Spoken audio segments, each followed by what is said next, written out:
प्लासी की लड़ाई में जितने लोग मैदान में लड़ रहे थे उससे ज्यादा लोग मैदान के बाहर खड़े होकर तमाशा देख रहे थे, लड़ाई का परिणाम सुनने की प्रतीक्षा कर रहे थे। देश के भाग्य का निर्णय होने जा रहा था, मगर उस निर्णय में सारा देश शामिल नहीं था। विदेश मंत्री के नाते मैं अफगानिस्तान गया था। आपको सुनकर ताज्जुब होगा, अफगानिस्तान के अपने मेजबानों से मैंने कहा मैं गजनी जाना चाहता हूं, गजनी। पहले वो मेरी बात उनकी समझ में नहीं आई, कहने लगे गजनी तो कोई टूरिस्ट स्पॉट नहीं है, गजनी में कोई 5 स्टार होटल नहीं है, गजनी में आप जाकर क्या करेंगे, गजनी में आप जाकर क्या देखेंगे। मैं उन्हें पूरी बात नहीं बता सकता था। मेरे हृदय में कहीं गजनी कांटे की तरह से चुभ रहा है। जब से मैंने गजनी से आए एक लुटेरे की कथा पढ़ी है और किशोरावस्था में पढ़ी है, मैं देखना चाहता था वो गजनी कैसा है। आपको सुनकर ताज्जुब होगा, महमूद गजनी का अफगानिस्तान के इतिहास में कोई स्थान नहीं है।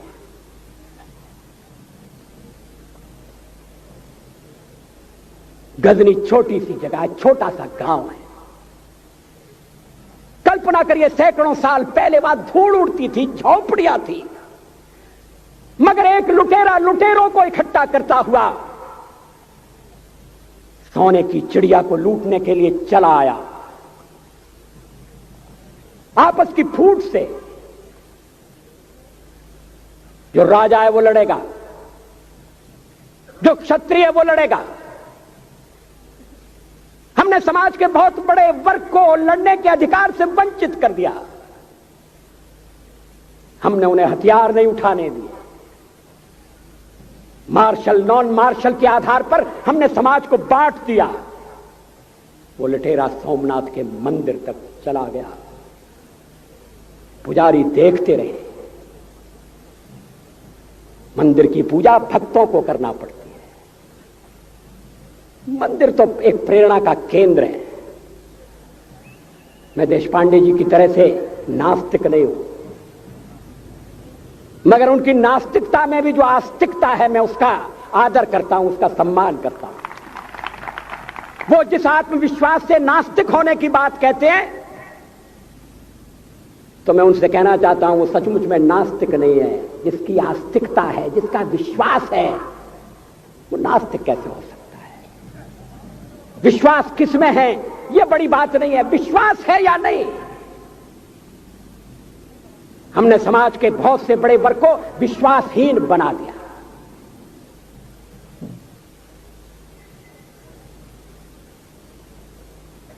लोगों ने हथियार नहीं उठाए, वेद पढ़ने के दरवाजे बंद कर दिए। इसलिए हम पादाक्रांत हुए। अफगानिस्तान में मैंने एक बात और देखी। मुझे जिस होटल में ठहराया गया उसका नाम था कनिष्क। अफगानिस्तान एक मुस्लिम देश है। मुझे बड़ा ताज्जुब हुआ। मैंने कहा कनिष्क यहां कहां से आया? तो मेरे साथ अफगानिस्तान के विदेश मंत्री थे। मैंने कहा कनिष्क आपका कौन लगता है? कनिष्क से आपका क्या संबंध है? कहने लगे कनिष्क हमारा पूर्वज है, कनिष्क हमारा पुरखा है। He was one of our forefathers। मैंने कहा तब तो हमारे आपके पुरखे एक हैं।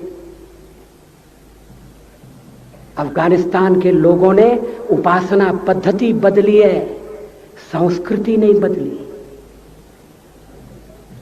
आज के भारत के परिवेश में यह सुनने के बाद थोड़ा विचित्र लगता है।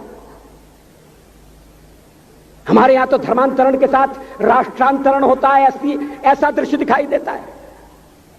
पड़ोसी देशों में ऐसा नहीं हुआ। अभी राम जन्मभूमि का मामला चल रहा है। एक विदेशी आए, कहने लगे राम जन्मभूमि का क्या झगड़ा है? हमने कहा इस पर विवाद हो रहा है कि श्री राम कहां पैदा हुए थे, और जहां पैदा हुए थे वो स्थान उनके मंदिर के लिए प्रयुक्त किया जाए या न किया जाए। वो इंडोनेशिया से आई थी, वो मुसलमान है। कहने लगे हम तो समझते थे कि राम के लिए सारे भारत में आदर होगा, सम्मान होगा। हमने कहा ये आपने कैसे समझा? कहने लगे आप तो इंडोनेशिया आ चुके हैं, इंडोनेशिया में बहुत से लोगों ने इस्लाम स्वीकार कर लिया, मगर श्री राम को विस्मृत नहीं किया, श्री राम को भुलाया नहीं। इंडोनेशिया के बाली द्वीप में 1 महीने रामायण की लीला होती है। मैं उस समारोह में जा चुका हूं। उस समय भी विदेश मंत्री मेरे पास बैठे थे। मैंने कहा ये रामायण ये क्या हो रहा है? मैंने कहा एक्सीलेंसी ये मंच पर क्या हो रहा है? कहने लगे एक्सीलेंसी आपको पता होना चाहिए। हमने कहा मुझे तो पता है मगर मैं जानना चाहता हूं। कहने लगे ये रामायण है, ये राम है, ये लक्ष्मण है, ये सीता है। हमने कहा इनसे आपका क्या संबंध है? आप तो मुसलमान हैं। कहने लगे हमारा संबंध बहुत पुराना है, हमारा तब का संबंध है जब हम मुसलमान नहीं हुए थे। थाईलैंड की राजधानी अयोध्या कही जाती है। थाईलैंड के राजा को आज भी राम कहा जाता है। सावरकर जी ने हिंदू राष्ट्र की बात की, हिम्मत के साथ। बुनियादी तौर पर भारत हिंदू राष्ट्र है।